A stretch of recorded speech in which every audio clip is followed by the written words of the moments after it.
And maybe it's just because of the society we live in, but everybody wants everything now, now, now. It's like, I got here, great, what's next? And I'm just gonna like check off the wickets and then I'm next. And this whole idea of patience and like learning and what experience bring, I think to a certain extent has been lost. Are you a scaling SaaS founder? Ready to make the leap from leading a team to leading an organization? Join us each week as we refill your think tank with actionable tips and strategies from great business minds you know and those you don't know yet. This is SaaS Fuel with your host, 5-time entrepreneur, SaaS founder, and globetrotting adventurer, Jeff Maines. Welcome back to the SaaS Fuel podcast, where hiring for culture fit over skills is like picking a bandmate because they vibe, even though they've never touched a guitar.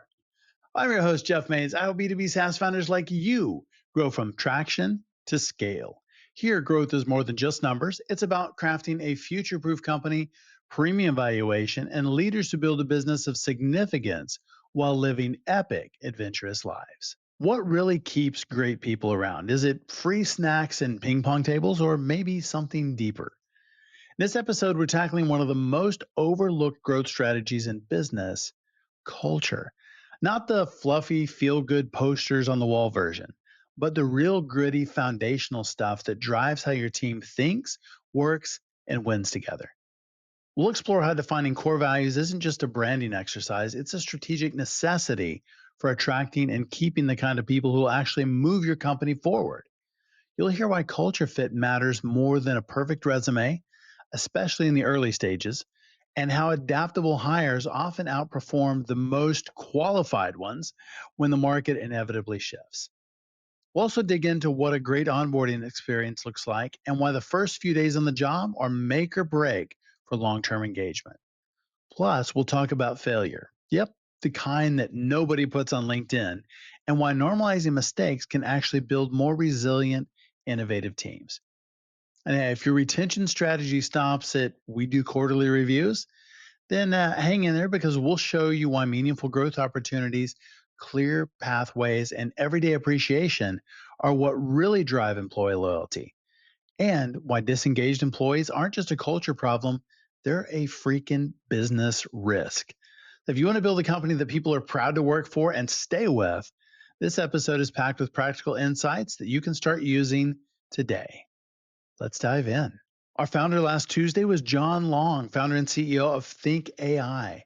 John helps companies leverage AI while keeping human intuition at the core.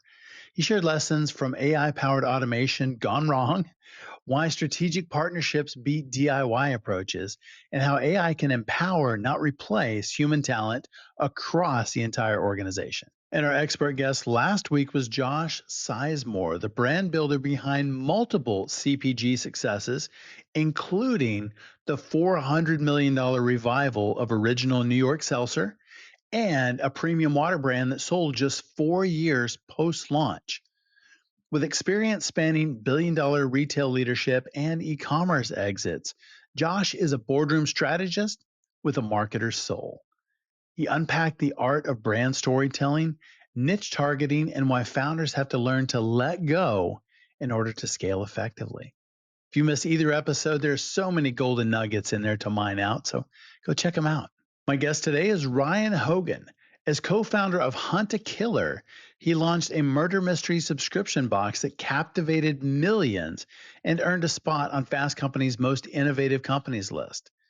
Now, as founder of Talent Harbor, Ryan is reimagining how companies build stronger teams through intentional culture and values-driven hiring. Absolutely brilliant. From his early ventures like Run for Your Lives and Warware to commanding warships and scaling startups, Ryan brings unmatched discipline, empathy, and energy to every mission. He's not just a founder, he is a builder of people-first organizations. Welcome, Ryan Hogan. Hey, Ryan, welcome to SaaS Fuel. Awesome. Thanks so much for having me, Jeff. Appreciate it. Happy to be here. You transitioned from a wildly successful murder mystery game company to Talent Harbor. What did product market fit look like in both of those cases? And then how did you know that you had it? Yeah, it's different but similar.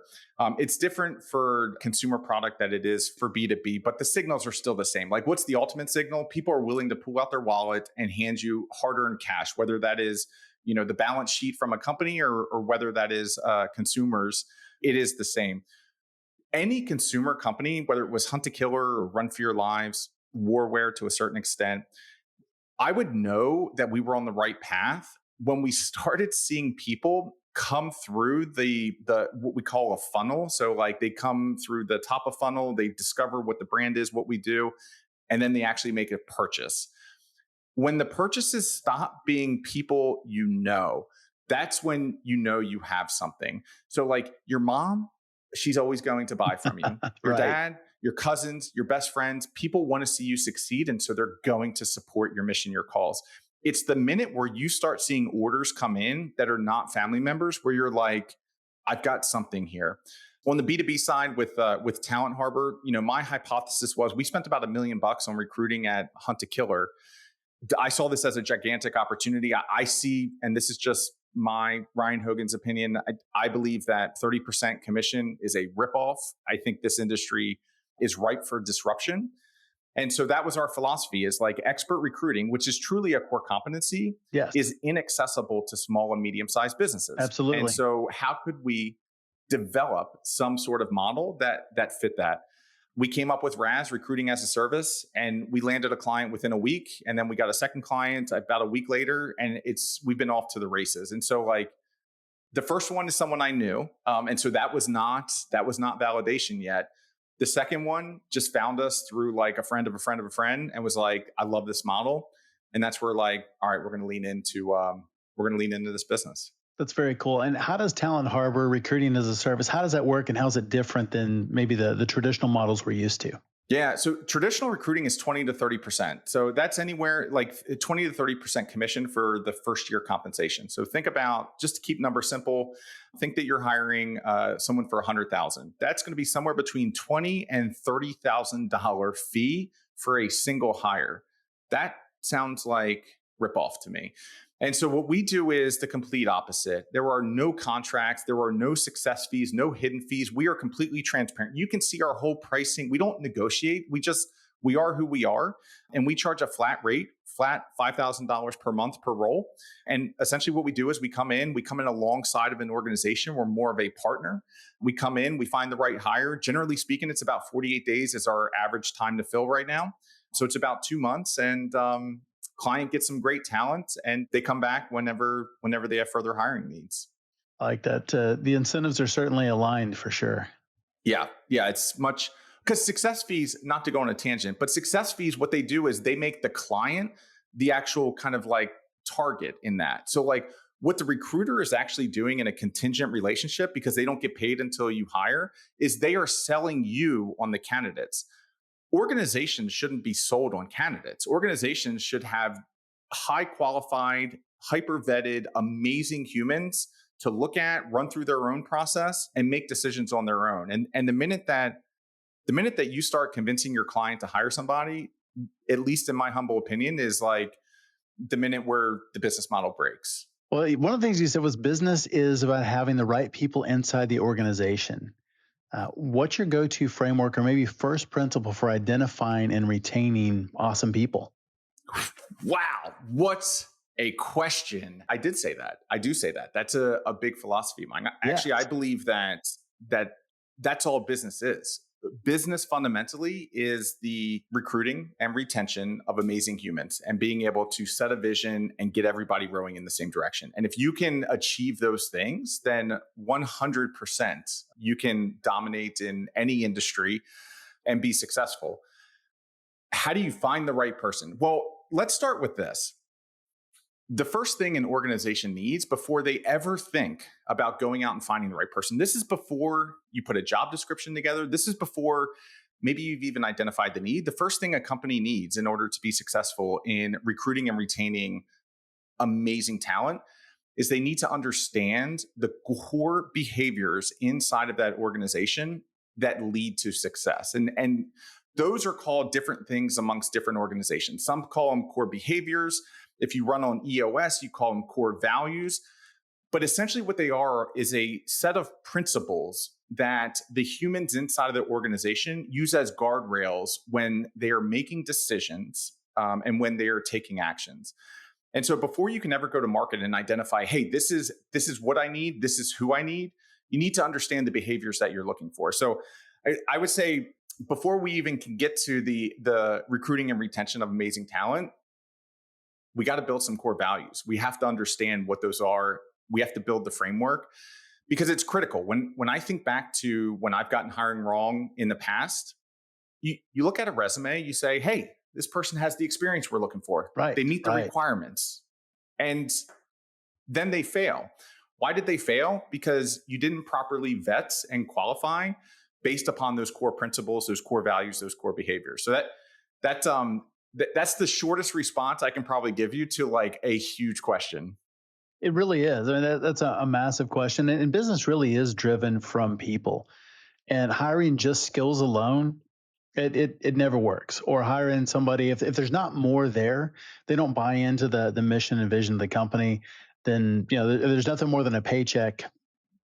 A lot of times they're not going to be great fits.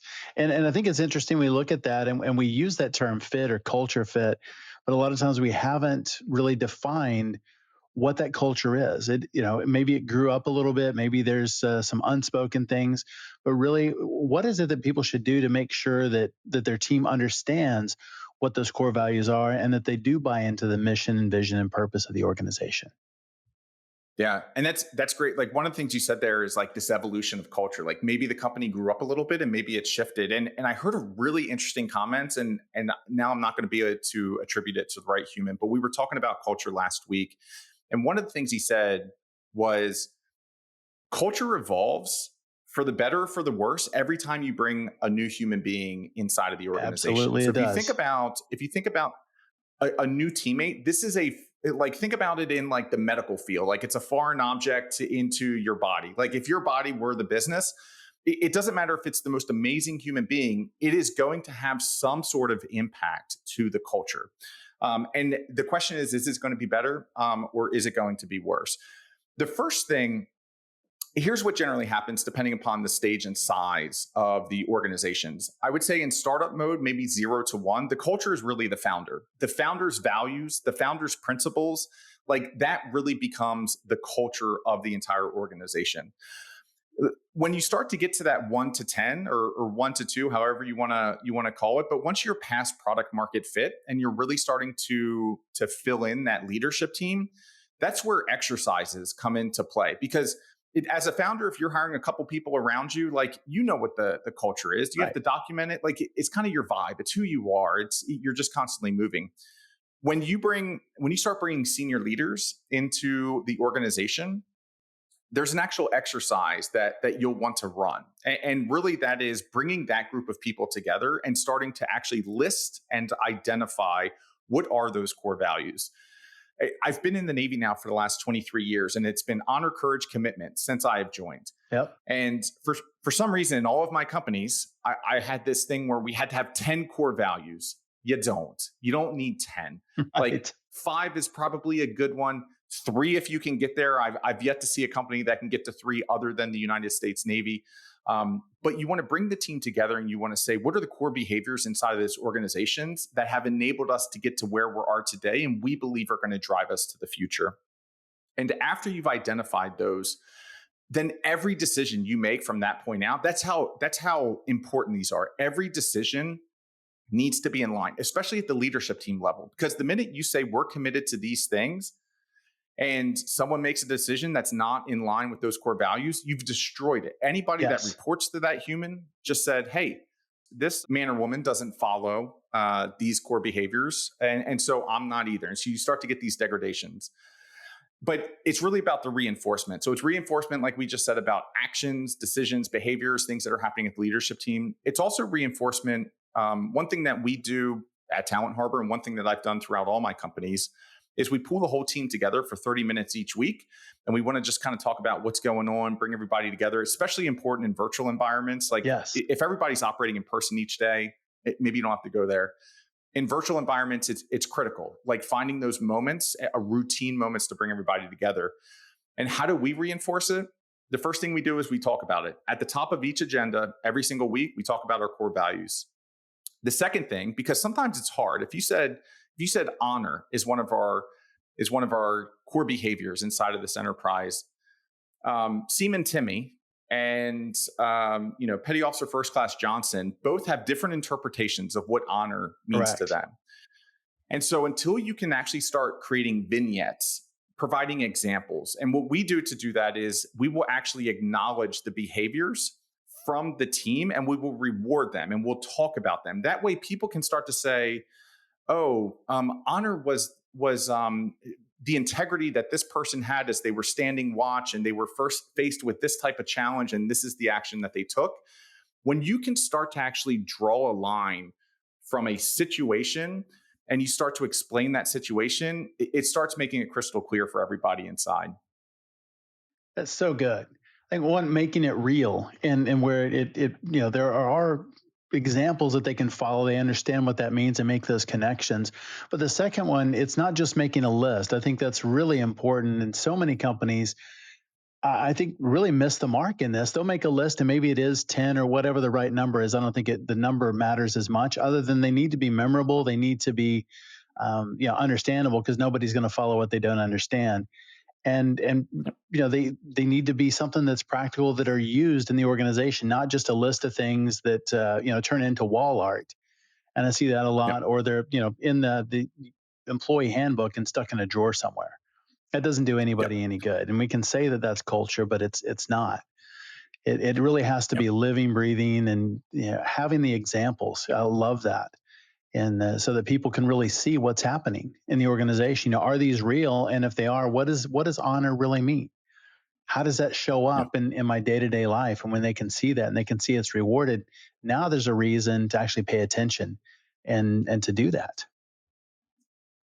I love how you just said, how does that show up in my day-to-day life? Because that's the connection. Like, that's the Yeah. connection you're trying to make. You're trying to take those words. Most people put their core values on the wall. You're trying to take Yeah. those words from the wall and you're trying to make that connection of like, how do these show up on a daily basis? I absolutely love that. And like, when you're going out and you're hiring talent, like, the first thing you should be looking for is the character, the Yes. behaviors, the Yes. values. Because if you've got those, the right person, the people that are motivated, that feel like a big thing, and maybe we can talk about this later, but like a big thing for me is like, people want to be a part of a movement. Like, Yes. they want to be a part of something big and a vision, that's a company that's going somewhere, the right people. And when you find those humans that want to be a part of a movement, that have that core belief structure that the organization has, you can teach them anything, because that's a part of who they are. They want to learn. They are eager. They are coachable. And that's the problem, is like, when you go out and you hire someone based upon the requirements and then they fail, it's because you missed it. Like, you missed it. Right. Right. And when you do hire those people and you bring them in, then that's really where the consistency shows up. Because if you hire based on what you want that culture to be, and you hire those people, but then if you're not living those values yourself, or other leaders in the organization aren't, then I think that also creates a mismatch. You said it was going to be this, and what I'm seeing is something else. And I think there's a kind of a disharmony there. And I wanted to be a part of this movement, but it's not what I thought it was going to be. It wasn't what I was sold. Yep. That's like, the culture becomes the lowest denominator. And I don't mean that from like, I don't mean that from a place of demeaning. I mean, what the organization accepts from the decisions and the actions, That's good. whatever the lowest common denominator there is, like, that becomes the culture of the enterprise. And so, to your point, like, the work doesn't stop once you found the right rock star and you brought them through. Right. Because everything you do, you hire and you fire based upon core values. Because the minute that it starts going in a different direction, it is the same minute that everybody kind of starts following, and then you get this degradation, and then organizations suffer from atrophy, and that's it's a scary place to be. We see that a lot. I mean, we experience that, in life, as we go to different places, whether it's restaurants or shopping, or experience with different brands, and really understanding what their values are and how are they showing up in their frontline employees. Do they have a strong brand? Do they have a presence? And I think it's really interesting just to see that out in the world. And there are huge differences between two very similar types of companies that you can go to. And one is a great experience, and you're thinking, well, what is it that really made that great? Or another one that it wasn't. And I think a lot of that comes back to just values showing up from the company culture. Yeah. Here's an example for you. Like, because I think we get lost, we get trapped. Like everything for some reason today is very binary. Like you're Yeah, this or you're that, you're on this side, you're on that side. Like it's either this or that, and it's good or bad. And that's not the case. Like what I have right. found is like just because a human doesn't work it well at my organization, it doesn't make them a bad human. So Correct. like to your point, when someone shows up and they're like, hey, this isn't my expectations, what I thought it was gonna be. Well, look at the difference between, let's say, working at, I don't know. I'm trying to think of something that's not going to get me canceled. Hey, like, let's look at the difference between like Apple, or let's just use Amazon and Zappos, which by the way, Zappos is now owned by Amazon. So that's a whole nother dynamic. Yes. People that would be successful at Amazon have a very specific like calling. They want to be a part of a very specific type of culture. They are driven. They're just ready to go. There's a lot of bureaucracy. I just moved from Seattle, so I know a whole bunch of Amazon folks. Sure. And then Zappos, where it's like you come in, it's customer centric. Like we're here to vibe. We're here to do good work for great clients. And like the same person is not going to find their tribe or find their home at both of those organizations. And Right. and that's the thing. Yeah, where there is the crossover maybe is, Amazon wants to be the most customer centric company or brand on earth, and I think Zappos, their customer service levels are incredibly high as well, but it's a very different culture. They look at it differently. The autonomy is different. The independence, the structure, the bureaucracy. There are people who do Yeah. really well in big companies, and there are people who really struggle in big companies and do great in small companies. And it's not that one is better than another, or one's right or wrong. It's just different personalities, different things that they're looking for. Yeah, yeah. And like you could substitute companies with like friendships, like the whole thing of like, do you get along with 100% of the people on Earth? No, like people have different interests, they have different Sure. values, they have different beliefs. Like, and we don't have to hate one another. Like we could just Right. accept that people have different opinions and say like we're not going to be friends, but like I still respect that you're a human being, on this earth.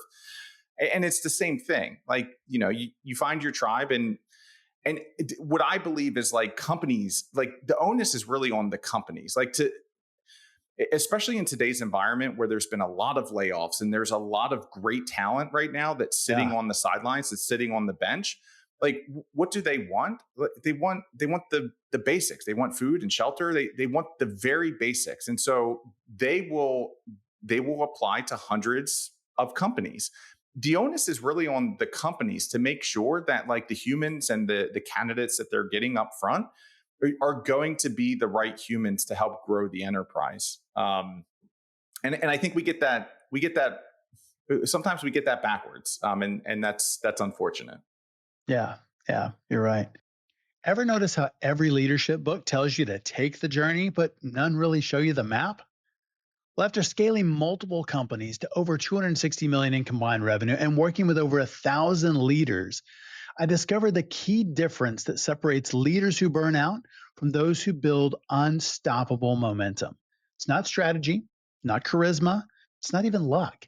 It's relationships, specifically four of them. My new book, The Captain's Keys, reveals the stability matrix, a proven system that transforms leadership from survival into sustainable success. Inside, you'll discover the four critical relationships every leader needs and exactly how to build them. You can get your copy at thecaptainskeys.com, Amazon, or your favorite bookstore, and it's available in print, ebook, and audio. You don't need another playbook. You just need the right people in your boat. If a company is bleeding talent, what is the first thing that you would look at, and what would you fix first? Yeah, so this will get a little bit personal, just because like I've been a part of a culture that has degraded, and basically what I have found is that there's a moment. Typically, there is something that has happened inside of that organization. There is very much a cause. And so if you see that a company that is bleeding talent, 100% there is a reason for that. And it could be a leader that they brought in. Because as they say, most people inside of organizations, they quit their boss, they don't quit the company. Yeah. And so like maybe there was a leader that organization brought in.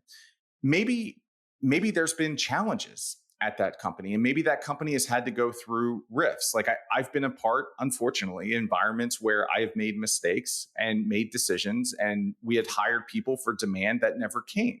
And so then I had to make really difficult decisions, and that had a significant impact to the culture. And so I think the first thing is, if a company is bleeding talent, you got to figure out why, because there is always going to be a reason that the company is bleeding talent. Maybe they're hiring the wrong people because they haven't figured out their values yet. Maybe there was this moment. Maybe they just brought in a bad leader. Like there is some reason why. The other thing here is that there's no such thing as an overnight fix. All day long, you and I were just talking about like spam emails, and all day long we're getting all these things of like, I'll send you 20 leads overnight. Hey, I can change your business. Hey, I can make you viral. All those different things. It's all bull crap.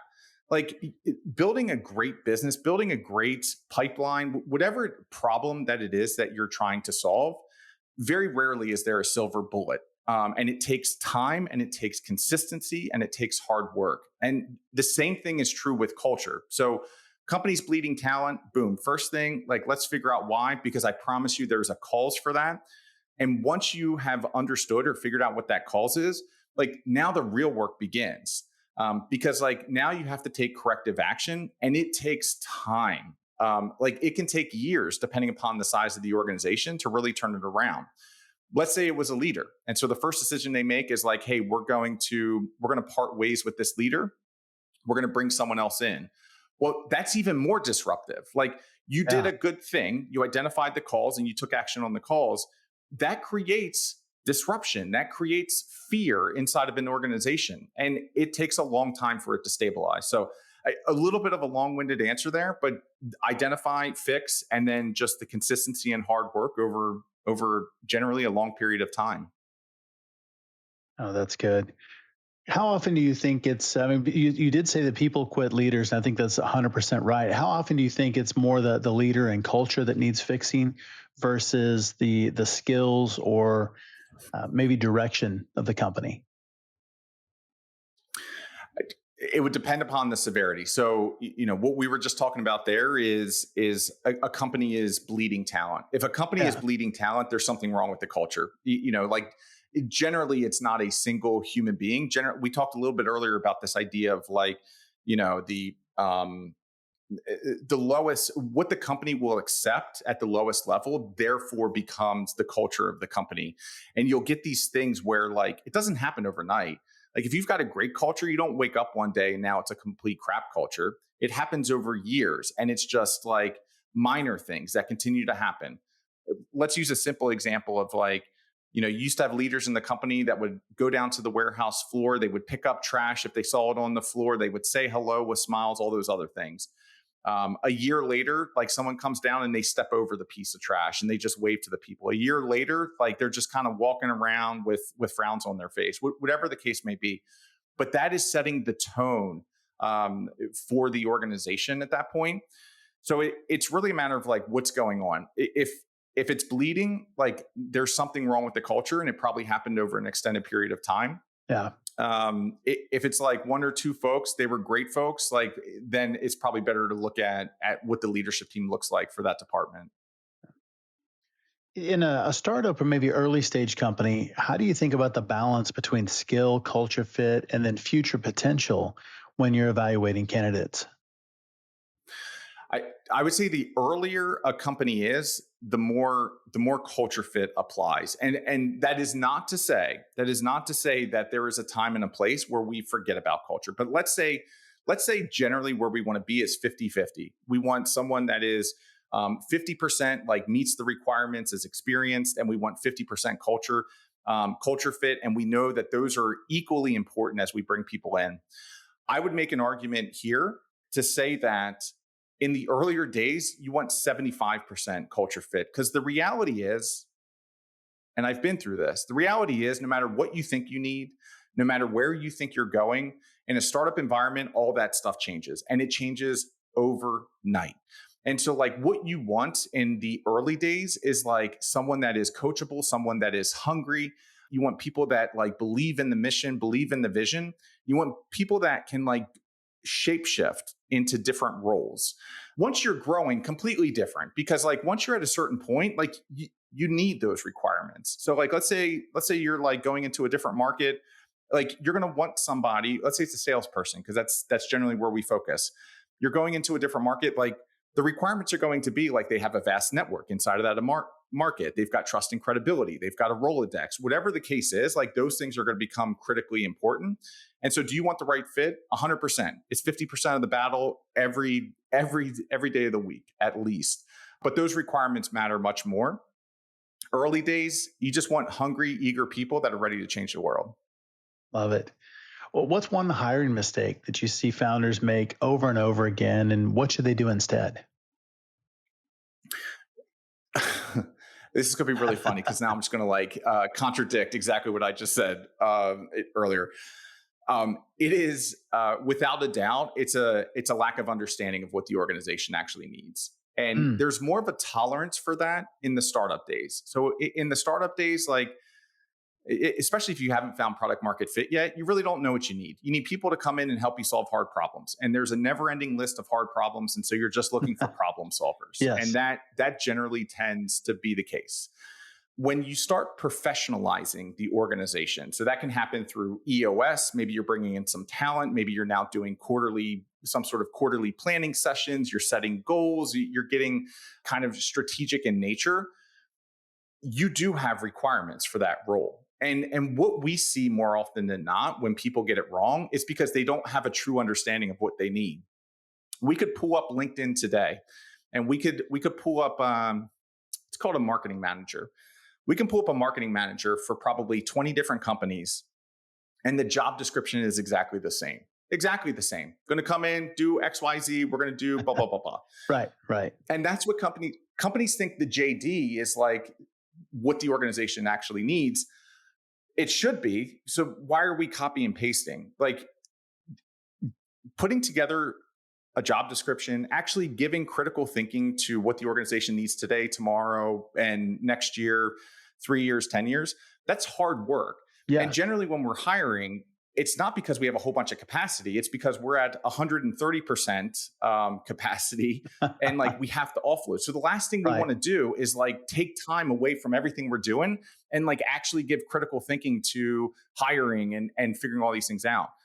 It is a fatal flaw every time because you'll get someone in the enterprise, they don't work, and you're like, okay, well, like we vibed, they share the core values. What's like, you didn't know what you needed, you didn't set expectations correctly, and then you fumbled it during the onboarding. And so this person was set up for failure. I think that's one of the hardest things is two. One is just the job description and then what they really do. What do you really need? It's not just a cut paste thing, but what do you actually need them to do? What does success look like? And then the second is the onboarding.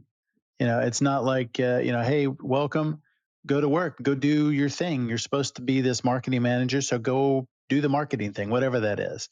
And that's not onboarding. Yeah. And that's confusion. No. We do. It's so funny you brought up onboarding. We do a whole seminar, webinar on onboarding, and this really came from something that I learned in the Navy. The Navy has this program. I think it's called the first 72. We've kind of translated that into the first 30, but it's called the first 72. And basically, what the Navy found is that the first 72 hours that a sailor checks on board a new ship, checks into a new squadron, whatever the case is, the first 72 hours are the most critical and set up. So sailors generally have 4 to 5 years orders, and their first 72 hours at that unit dictates their performance for the next 4 to 5 years. Wow. And they give different case studies. like, and one of the things is like someone comes on board and they're all decked out, they're dressed up, and they're eager and they're excited, and they go up to the watch officer and they're like, sir, reporting for duty, blah blah blah, and they're like, oh, who are you? Where Who are you? you're What are you doing here? yeah. Versus, and because like especially on ships, the sailors live on the ship, so they've got their sea bag, they've got everything there, and it's like this person is like so dedicated, so eager, and nobody knows they're even coming. Versus somebody reaches out 15 days in advance and says, hey, we're so excited to have you. We just wanted to welcome you early to the ship. This is the time we want you to check on board. This is the uniform we want you to wear. These are the things that you need to bring. And this is what your first day is going to look like. You show up, they take you somewhere. They say, hey, here's your rack. Here's all your linens. Like, here's where you're going to live. Here's your department. This is your chief. This is your leading petty officer, your LPO. It makes a difference over the entire 4 to 5 years that sailor is going to be at the unit. So anyhow, long-winded and definitely a vignette. Onboarding is everything. And I think organizations are like, all right, well, I identified the need. I found the right candidate. I qualified. We negotiated. My job's done. They'll know what to do when they get there. No, because all that time you invested into the first 2/3 of the process for attracting and recruiting the talent, if you drop the ball on onboarding, all that is lost. Right. Right. Wow. And you think about that, first 72 hours can affect the next 4 or 5 years. Yeah. How does that translate into our companies? What happens?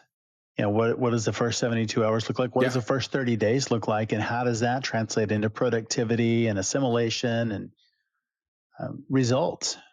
And everything should be scripted. Like that's our whole, especially during that webinar. And we're not just saying it just to be like, oh, let's get in front. Like, we say this because we believe it. And we also say it because we do it and it works. And so we have first 90. So we script the entire first 90 days. And that doesn't mean we script every hour of a new teammate's days for the first 90 days. But we do script the first week. And so like there is a very hard schedule that they follow where they're meeting everybody inside of the enterprise. And we write off that week, meaning like our expectations as an organization is like they're not even here yet, meaning that like they're not actually doing work because we are properly onboarding them and we're giving them the tools, the support, the resources they need to succeed. And during that first week, the other thing that we're doing is we're setting expectations. Because nothing's worse than like coming into an organization saying, let's use our organization. They're going to come in as a recruiter. And we're just like, hey, here's some softwares, here's some keys, good luck. Oh, well, what's the expectation? How fast do I need to find somebody? What's the communication with the client? What are all these different aspects? So yeah, we script the first 90 days. The first week is all onboarding. And then we've got weekly check-ins. And it's with different people. We also assign an ambassador, so someone that's not on their team, that's adjacent to their team, that they can ask the questions that they think their boss or someone on their team would think they're stupid for. That's so smart. We just want to set them up for success. Yeah. Oh, that's really, really good. Very astute. Just to think about that. What are the questions that I don't want to ask my team because they'll think I look dumb? That's really hard because they want to come in, they want to project strength and competence, and they don't want to ask anything dumb. So giving them a safe place to go ask the questions that really aren't dumb, but it's the things that we all would want to know anyway. But doing that, I think is really, really smart. Yeah. Thanks. It's just things we've accumulated. Like I've had businesses that have gone bankrupt. I've had exits. I've had everything. And like, it's just been this accumulation of like, honestly, like of things that didn't work. Like most of the processes and things that we build are from the failures that either I've had or someone else on the team has had. And we iterate and we improve. And that's kind of, so just for, full disclosure, one of our core values is growth mindset. What does growth mindset mean? It means we have a certain tolerance for failure. We don't seek failure, but we accept failure because we accept failure as moments where we're going to learn and moments in which we're going to take action. So it's a big thing for us. Oh, that's really good. What are maybe some other rituals or systems or things like that that you've used that have affected your leadership and really become a leader who builds strong, resilient teams? When we think about resilience, resilience comes from adversity. The whole idea of resilience is this idea of getting knocked down and being able to get back up. Right. And if you've got the right culture, you've built a culture that understands that failure is acceptable, failure is tolerant, failure again is not the goal. Like no one goes in, wakes up, and they're like, you know what?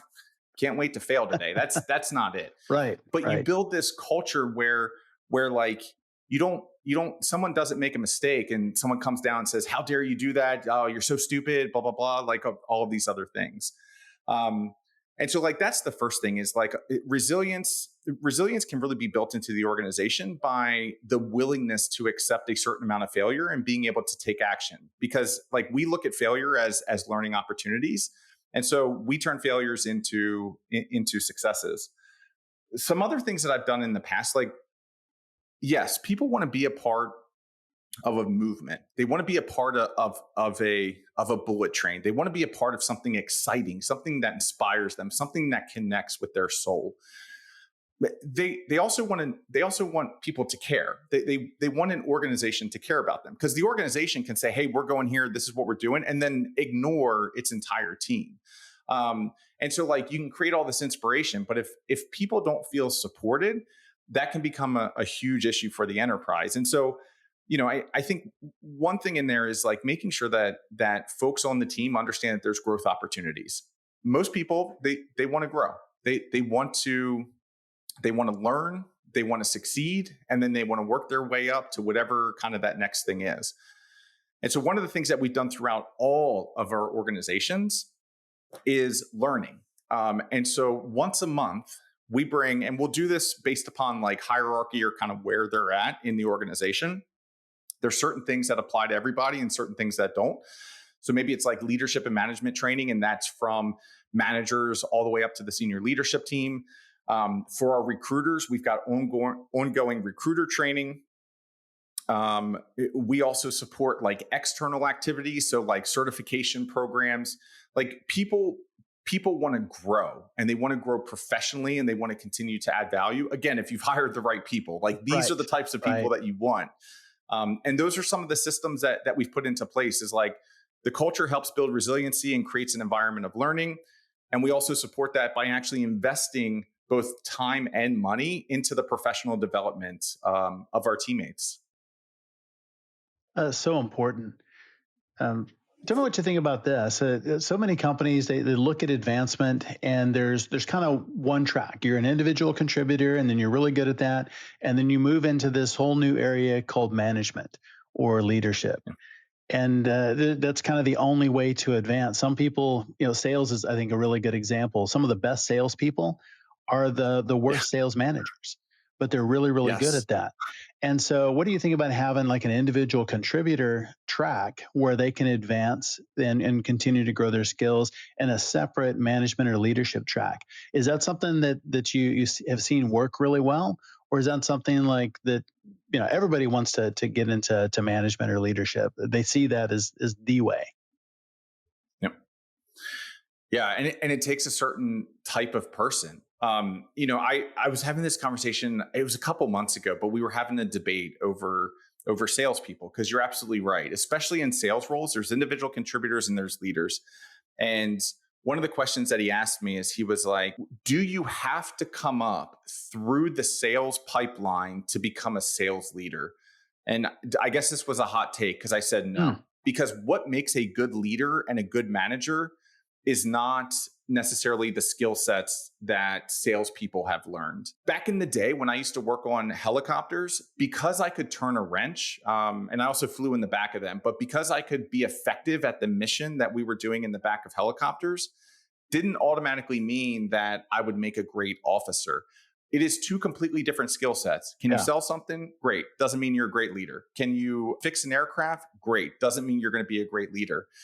And so, like, first, to your point, like, they've got to want it. Like, it's something that they got to want. We talk to salespeople all the time that just love being individual contributors. Yes. Because, like, if you're doing the right thing and you're at the right company, you can make a lot of money as an individual contributor and never get into anything else. Yep. But the people that want to learn, that want to grow, first they've got to want it, and they've got to be coachable, because that's the biggest thing. The skill sets that you're going to learn as you become a leader, empathy, how to care and feed people. And I think leadership is a lot different than management, but to excel in those things, it's a whole different world, and people have to want it. They've got to be coachable, and that's how they become successful. Because to your point, all day long, organizations are like, oh, great salesperson, let's put them in leadership. Nope. Right. Let's first develop them into a leader and then make the decision if we're going to put them in that position. I think that's a really good. I love the hot take. Do they have to do that? No. And I like that. I like the flexibility. But people leave when they don't see a future. And I think that's important, is that they see a future. And whether that's something, both of those are perfectly fine paths.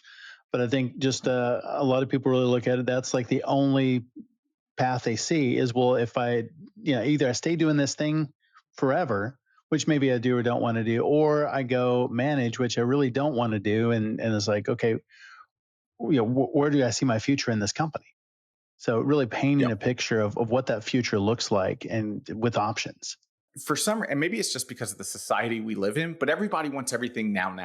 Right. Like it's like I got here, great, what's next? And I'm just gonna like check off the wickets and then I'm next. And like this whole idea of patience and like learning and like what experience bring, I think to a certain extent has been lost. In the Navy, like it's a 15-year, generally speaking. Now I say this, and my senior chief today is like 8 years, and she's a stud. She is an amazing senior chief.